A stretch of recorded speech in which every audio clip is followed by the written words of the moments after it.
Hello student, welcome back to my channel Samrat academy. Student, जितने बच्चे class 10th में और 18 फरवरी को मेरे प्यारों जो हिंदी का पेपर देने वाले हैं, उनकी वीडियो सबसे ज्यादा इंपॉर्टेंट है मेरे प्यारों। जो आज मैं आप लोगों को हिंदी का एक वायरल पेपर बताने वाला हूं और यह वायरल पेपर आपके एग्जाम में मेरे प्यारों 100% आने वाला है।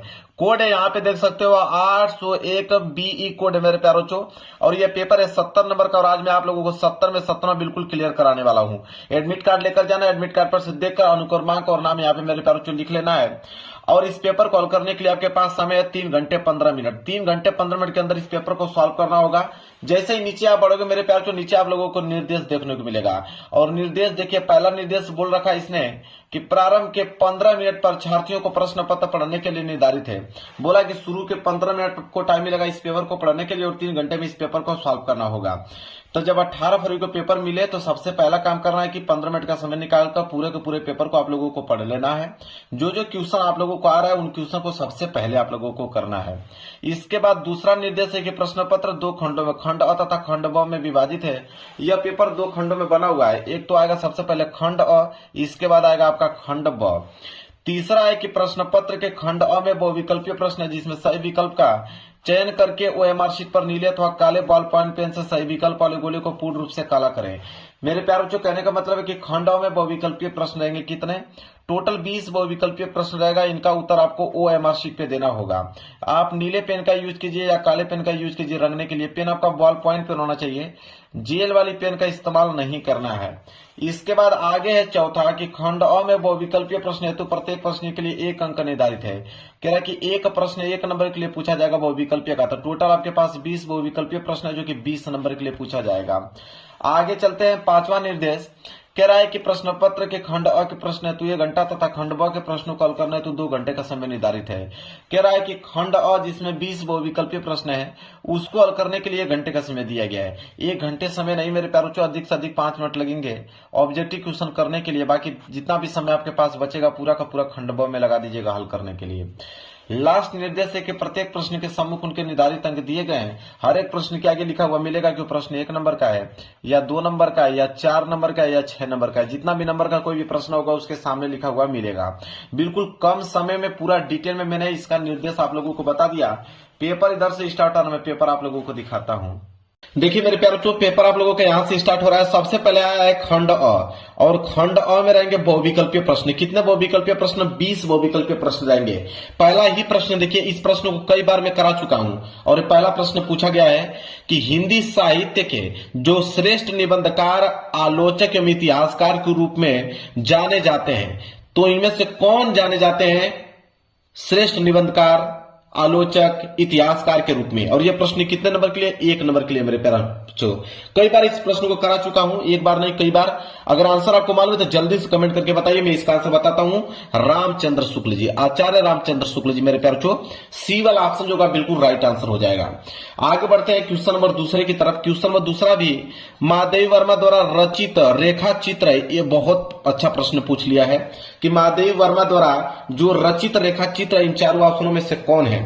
तो अगर हम बात करें अतीत के चलचित्र, बहुत इंपॉर्टेंट प्रश्न पूछ लिया है। क्वेश्चन नंबर दूसरा बी वाला जो है इसका राइट आंसर हो जाएगा मेरे प्यारे बच्चों।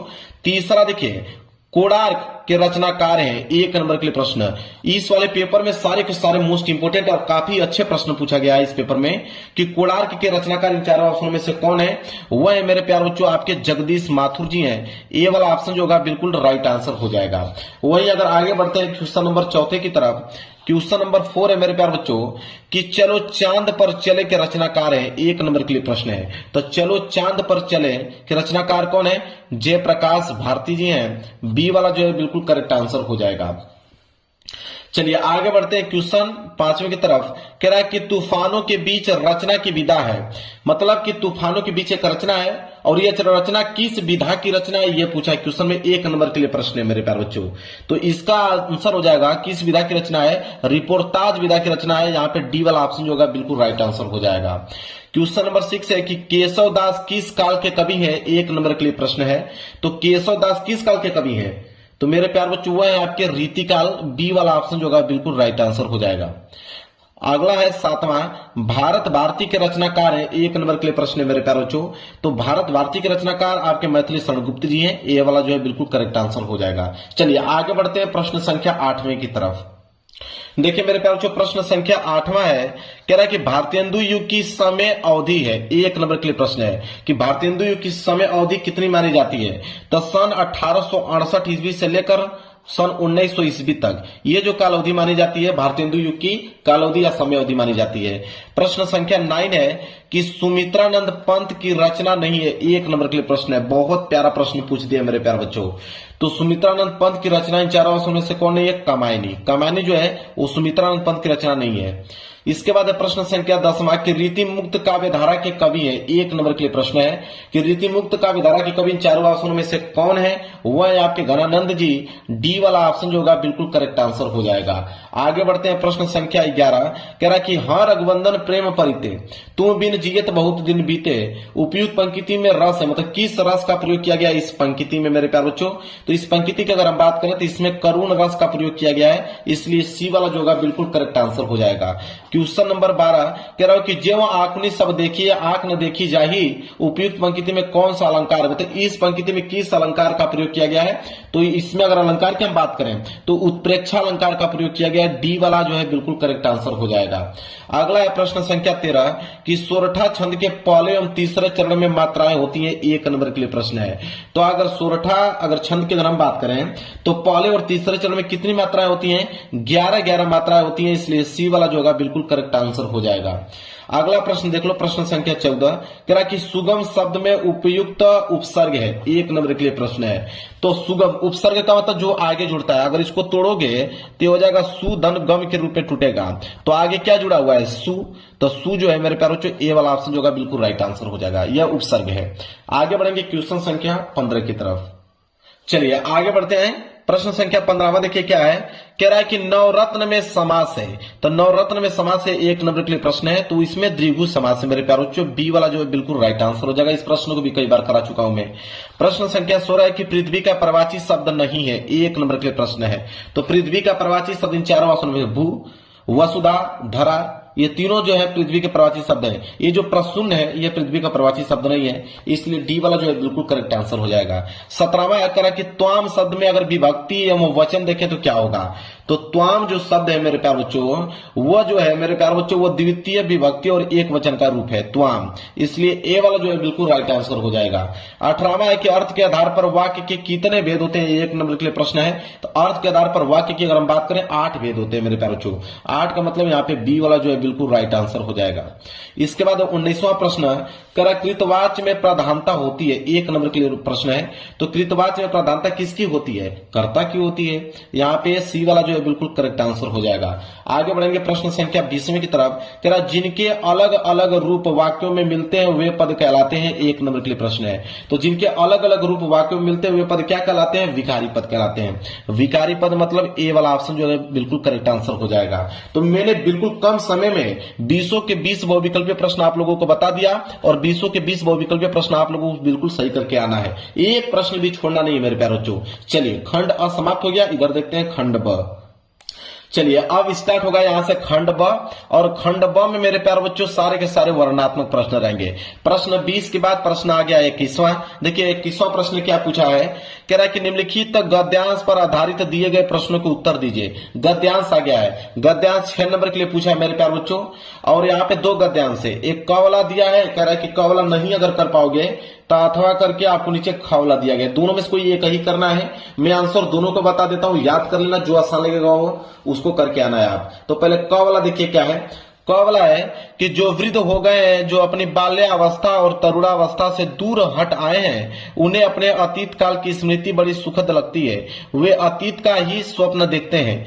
तरुणों के लिए जैसे भविष्य उज्जवल होता है वैसे ही वृद्धों के लिए अतीत। वर्तमान से दोनों को असंतोष होता है। तरुण भविष्य को वर्तमान में लाना चाहते हैं और वृद्ध जो होते हैं अतीत को खींचकर वर्तमान में देखना चाहते हैं। तरुण क्रांति के समर्थक होते हैं और वृद्ध जो होते हैं अतीत गौरव के संरक्षक।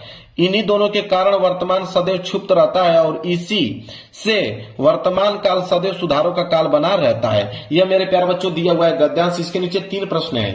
पहला प्रश्न है कि उपयुक्त अवतरण के पाठ और लेखक का नाम लिखिए, 2 नंबर मिलेगा। ठीक है, चलिए इसका हम लोग सोल्यूशन देखते हैं। देखिए प्रश्न संख्या 21 का क, और उसमें भी पहला हम लोग उत्तर संदर्भ देख रहे हैं। तो इसका उत्तर होगा कि प्रस्तुत गद्यांश हमारी पाठ्य पुस्तक हिंदी के गदखंड में संकलित क्या लिखूं शीर्षक से उद्धृत और इसके लेखक श्री पद्मलाल पूनालाल बख्शी जी हैं। मतलब क्या लिखूं इस चैप्टर से लिया गया है और इसके लेखक कौन है, पद्मलाल पूनालाल बख्शी जी है। बस इतना ही पॉइंट आपको लिखना है, 2 नंबर आप लोगों को मिल जाएगा। दूसरा है कि रेखांकित अंश की व्याख्या कीजिए, 2 नंबर। जहां तक अंडरलाइन किया गया है तो अंडरलाइन यहां से स्टार्ट है, यहां से लेकर यहां तक अंडरलाइन किया गया। इसका हमें व्याख्या बताना है कि तरुणों के लिए जैसे भविष्य उज्जवल होता है वैसे ही वृद्धों के लिए अतीत वर्तमान से दोनों को असंतोष होता है। तरुण भविष्य को वर्तमान में लाना चाहते हैं और जो वृद्ध होते हैं वो अतीत को खींचकर वर्तमान में देखना चाहते हैं। इसका हमें व्याख्या बताना है। चलिए व्याख्या नोट कीजिए। दूसरे का आप हेडिंग डाल लीजिएगा, रेखांकित अंश की व्याख्या हेडिंग डालने के बाद लिखिएगा कि युवा चाहता है कि उसका भविष्य जो है किसी भी तरह से उसके वर्तमान में उतर आए, जबकि वृद्ध अपने बीते हुए समय को खींचकर वर्तमान में लाना चाहता है। युवा जो होता है प्राचीन परंपराओं में क्रांति लाना चाहता है, वे परिवर्तन के समर्थक होते हैं। इसके विपरीत वृद्ध जो होते हैं अतीत की महान परंपराओं और मूल्यों को बनाए रखना चाहते हैं। यह उस रेखांकित अंश का व्याख्या हो गया मेरे प्यार। नोट कर लो, 2 नंबर यहां से मिल गया आप लोगों को। तीसरा है कि लेखक ने वर्तमान काल को सुधारों का काल क्यों कहा है, 2 नंबर इस पे भी मिलेगा।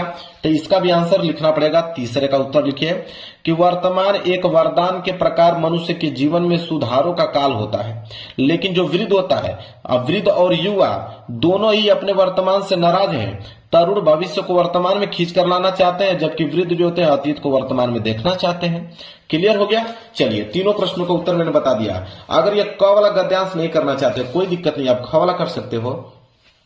ख वाला है कि ईर्ष्या का संबंध प्रतिद्वंदिता से होता है, क्योंकि भिखमंगा करोड़पति से ईर्ष्या नहीं करता। यह एक ऐसी बात है जो ईर्ष्या के पक्ष में भी पड़ सकती है, क्योंकि प्रतिद्वंदिता से भी मनुष्य का विकास होता है। किंतु अगर आप संसार व्यापी सुयश चाहते हैं तो आप रसेल के मतानुसार शायद नेपोलियन से स्पर्धा करेंगे। मगर याद रखिए कि नेपोलियन भी सीजर से स्पर्धा करता था और सीजर सिकंदर से, तथा सिकंदर हरकुलस से, जिस हरकुलस के बारे में इतिहासकारों का यह मत है कि वह कभी पैदा ही नहीं हुआ। यह दिया हुआ है गद्यांश। इसके नीचे भी 3 प्रश्न में दिखाता हूं आप लोगों को। देखिए इसके नीचे 3 प्रश्न है। पहला है कि उपयुक्त अवतरण के पाठ और लेखक का नाम लिखिए, 2 नंबर यहां से मिलेगा। चलिए इसका उत्तर देख लीजिए।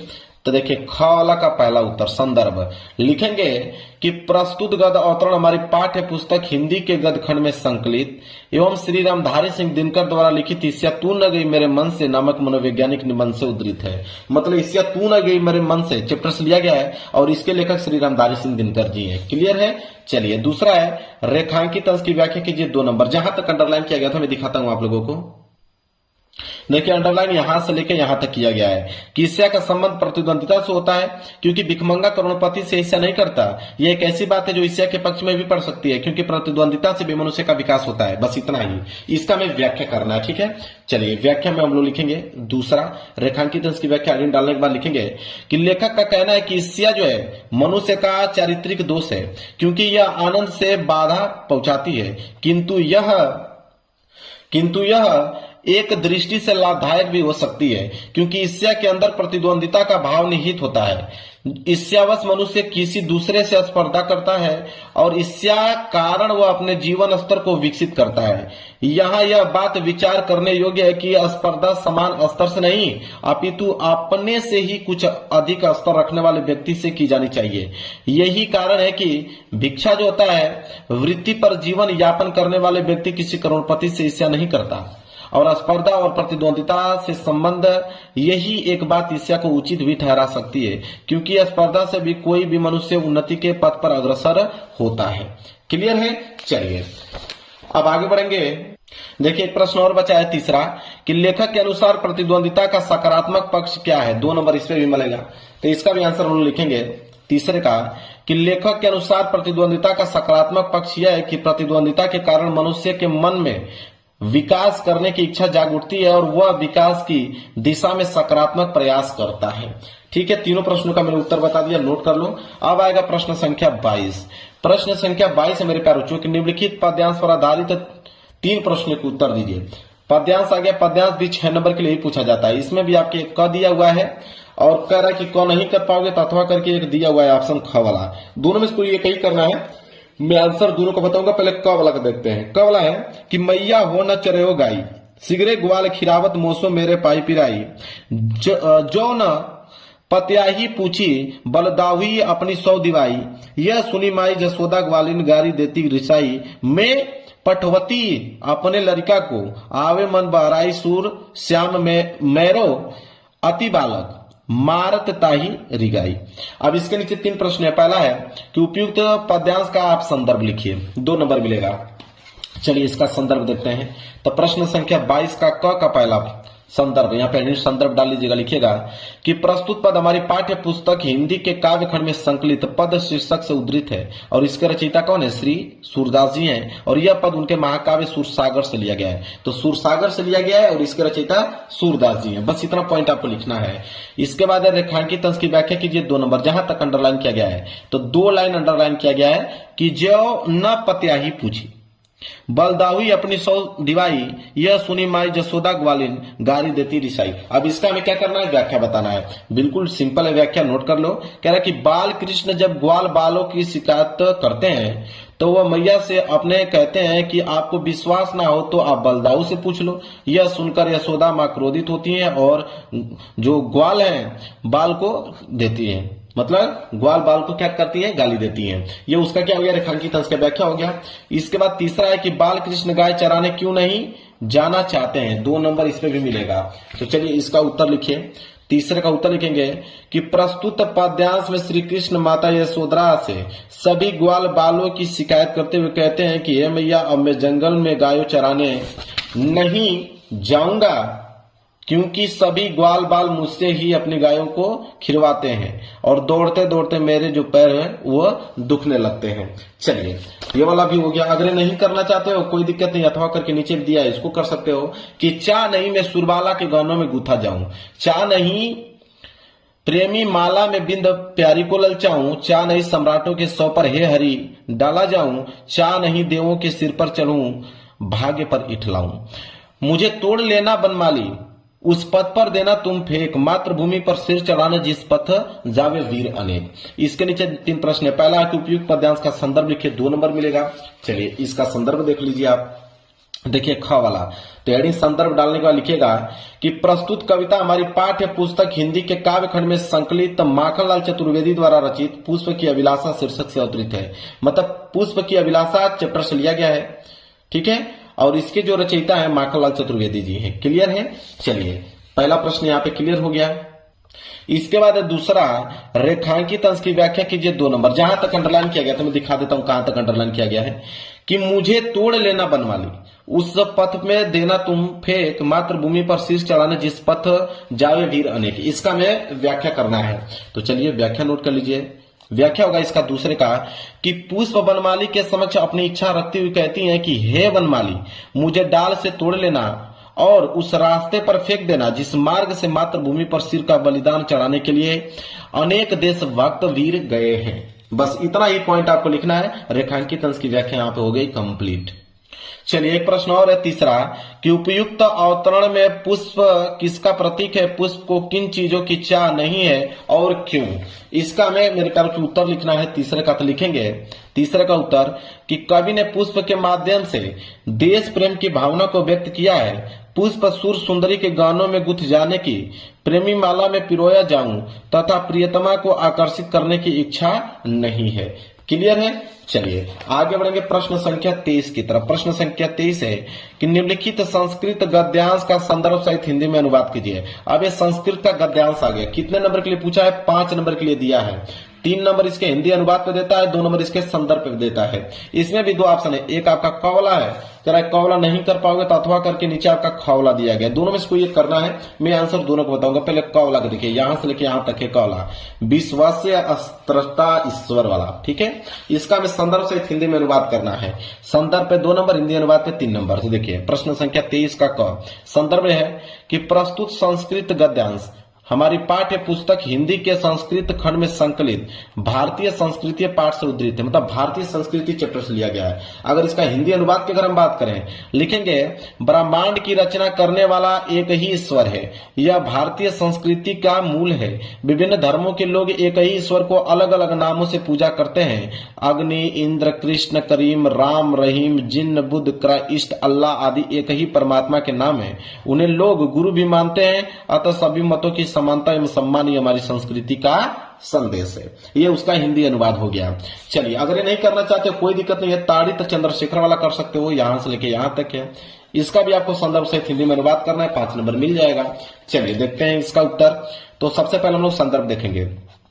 संदर्भ लिखिए कि प्रस्तुत संस्कृत गद्यांश हमारी पाठ्य पुस्तक हिंदी के संस्कृत खंड के देशभक्त चंद्रशेखर पाठ से उद्धृत है, मतलब देशभक्त चंद्रशेखर पाठ से लिया गया है। यह हो गया संदर्भ 2 नंबर, तो यहां से क्लियर हो गया। इसके बाद इसका हमें अनुवाद भी बताना पड़ेगा, तब जाके 3 नंबर और मिलेगा। तो अनुवाद नोट कर लो, हिंदी अनुवाद इसका कि लाठी मार के बाद चंद्रशेखर बार बार चिल्ला रहे थे कि भारत का जीत जो है, इस प्रकार उन्हें 15 करोड़ों से, मतलब 15 कोड़ों से पीटा गया था उनको। जब चंद्रशेखर जेल से आजाद होकर बाहर आए तो सभी लोगों ने उन्हें घेर लिया और कई बच्चे उनके पैरों में गिर पड़े और फूल मालाएं पहनाकर उनका स्वागत किया। ये उसका हिंदी अनुवाद हो गया। क्लियर है? चलिए अब आगे बढ़ेंगे। प्रश्न संख्या 24। प्रश्न संख्या 24 है कि दिए गए संस्कृत पद्यांश का संदर्भ सहित हिंदी में अनुवाद कीजिए। अब ये संस्कृत का पद्यांश आ गया, कितने नंबर के लिए? 5 नंबर के लिए पूछा है। 3 नंबर हिंदी अनुवाद पे, 2 नंबर संदर्भ पे। तो इसमें भी 2 है, एक क वाला है, क वाला नहीं कर पाओगे तो अथवा करके आपको नीचे ख वाला दिया है। तो पहले क वाला देख लेते हैं, ऊपर वाला। इसका हम संदर्भ सहित हिंदी में अनुवाद देख लेते हैं। प्रश्न संख्या 24 का क, तो 24 का क देखिए, 24 का क संदर्भ कि प्रस्तुत श्लोक हमारी पाठ्य पुस्तक हिंदी के संस्कृत खंड में संकलित अनुयुक्ति विलासा नामक पाठ से अवतरित है, मतलब अनुयुक्ति विलासा चैप्टर से लिया गया है। हिंदी अनुवाद की अगर हम बात करें तो लिखेंगे, हे कुएं मैं अत्यंत गहरा हूं, इस प्रकार सोचकर कभी भी दुख मत करो, क्योंकि तुम अत्यंत सरस हृदय वाले जलयुक्त और दूसरों के गुणों को ग्रहण करने वाले हो। ये उसका क्या हो गया? हिंदी अनुवाद हो गया। अगर ये नहीं करना चाहते हो तो सार्थक प्रसत्व वाला ये जो नीचे दिया गया है, इसको आप कर सकते हो संदर्भ सहित हिंदी में अनुवाद। तो देखिए ख वाला यहाँ पे संदर्भ दिया, नीचे हिंदी अनुवाद दिया था। संदर्भ लिखेंगे, प्रस्तुत श्लोक हमारी पाठ्य पुस्तक हिंदी के संस्कृत खंड से संकलित जीवन सूत्राणी नामक पाठ से अवतरित है। तो जीवन सूत्राणी चैप्टर से लिया गया है। इसका हिंदी अनुवाद की अगर हम बात करें तो हिंदी अनुवाद होगा कि एक मित्र उस व्यक्ति के लिए मित्र होता है जो दूर रहता है, और एक पत्नी उस व्यक्ति के लिए मित्र होती है जो घर पर होता है। चिकित्सक दुखियों का मित्र होता है और दान मरते हुए का मित्र होता है। क्लियर है? नोट कर लो। प्रश्न संख्या 24 भी कंप्लीट हो गया। आगे बढ़ेंगे प्रश्न संख्या 25वें की तरफ। चलिए देखिए, प्रश्न संख्या 25 है कि अपने पठित खंड काव्य के आधार पर दिए गए प्रश्नों में से किसी एक प्रश्न का उत्तर दीजिए। 3 नंबर मिलेगा। 3 नंबर के लिए खंड काव्य आ गया मेरे प्यारे। खंड काव्य में हमेशा से कहता हूं कि जिला वाइज जाता है, जो आपके जिला में खंड काव्य पूछा जाता है वही आपको करना होगा। कोई दूसरा करोगे तो 1 नंबर आपको एग्जामिनर नहीं देगा। तो आप देख लेना, क्वेश्चन बैंक में किताब में देख लेना, या तो कमेंट कर लेना, मैं उत्तर आपको दे दूंगा, बता दूंगा आपको कि आप किस डिस्ट्रिक्ट से बिलोंग करते हो तो आपको कौन सा खंड काव्य करना है एग्जाम में। वैसे खंड काव्य बहुत सारे होते हैं, आप जरूर से जरूर देख लेना कि आपके जिला में कौन सा खंड काव्य पूछा जा रहा है। वैसे खंड काव्य देखिए, मुक्तिदूत है, ज्योति जवाहर है, नीचे आपका मेवाड़ मुकुट है, इसके बाद अग्र पूजा है, जय सुबास है, मातृभूमि है, यहाँ पे आपका कर्ण दिया गया है, कर्ण के बाद यहाँ पे करमवीर दिया गया है, यहाँ पे तुमुल दिया गया है, इतने सारे हैं। आप देख लीजिएगा कि आपके डिस्ट्रिक्ट में कौन सा पूछा जा रहा है, वही करना है। इसके बाद है प्रश्न संख्या 26। प्रश्न संख्या 26 तो एकदम सिंपल है। प्रश्न संख्या 26 का क कि निम्नलिखित लेखकों में से किसी एक लेखक का जीवन परिचय देते हुए उनकी एक प्रमुख रचना का उल्लेख कीजिए। 5 नंबर। अब मेरे प्यार जो जीवन परिचय तो हर एक विद्यार्थी को याद होगा।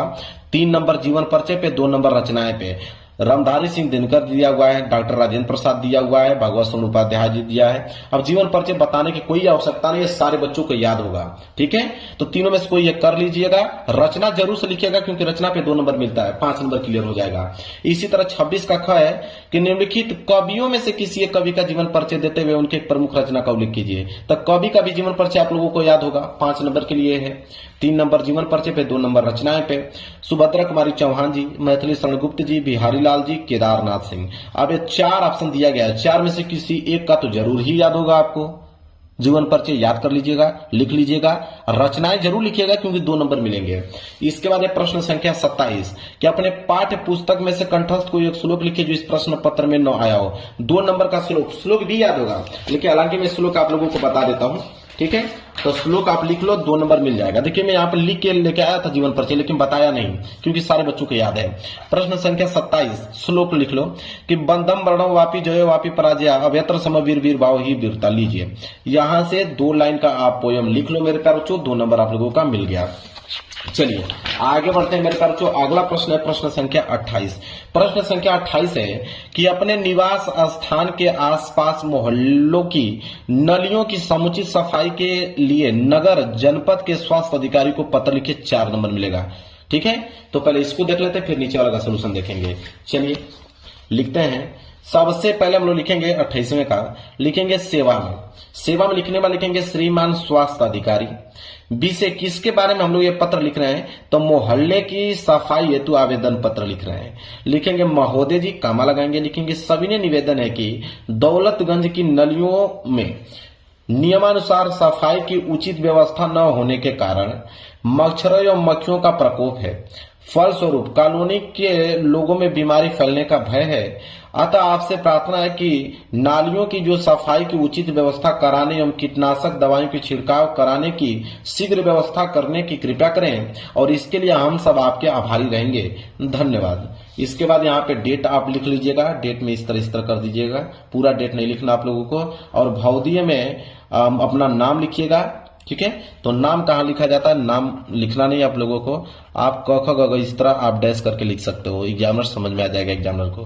ठीक है, क्लियर है। चलिए अगर नहीं करना चाहते हो तो कोई दिक्कत नहीं है, नीचे एक और दिया है अथवा करके, इसको आप कर सकते हो कि अपने विद्यालय के प्रधानाचार्य को छात्रवृत्ति के लिए एक आवेदन पत्र लिखे। ये भी 4 नंबर मिलेगा, इसको आप कर सकते हो। तो इसको कैसे लिखोगे, देखिए सबसे पहले लिखोगे सेवा में कामा लगाओगे, लिखोगे श्रीमान प्रधानाचार्य महोदय, कामा लगाओगे। फिर यहाँ पे अपने विद्यालय का नाम लिखिएगा, वो विद्यालय का एड्रेस लिखिएगा। फिर लिखिएगा विषय, किसके बारे में लिख रहे हो, तो निर्धन छात्र कोष छात्रवृत्ति हेतु आवेदन पत्र। ठीक है, इसके बाद महोदय, कामा लगाओगे। फिर लिखोगे कि सविनय निवेदन है कि मैं राकेश कुमार, जो भी आपका नाम है, वर्ग अष्टम, जिस भी क्लास में आप पढ़ते हो, आपके विद्यालय का एक बहुत निर्धन छात्र हूँ। मेरे पिताजी एक गरीब मजदूर हैं। मेरे कोई संबंधी भी मेरी सहायता में समक्ष नहीं है। मैं इस वर्ष नई कक्षा में प्रवेश कर गया हूँ, परंतु मेरे पास कोई पुस्तक नहीं है। अतः आपसे सादर अनुरोध है कि मुझे निर्धन छात्र कोष से कुछ सहायता प्रदान करें ताकि मैं कुछ किताबें खरीदकर अपनी पढ़ाई जारी रख सकूं। इसके लिए मैं आपका सदा आभारी रहूंगा।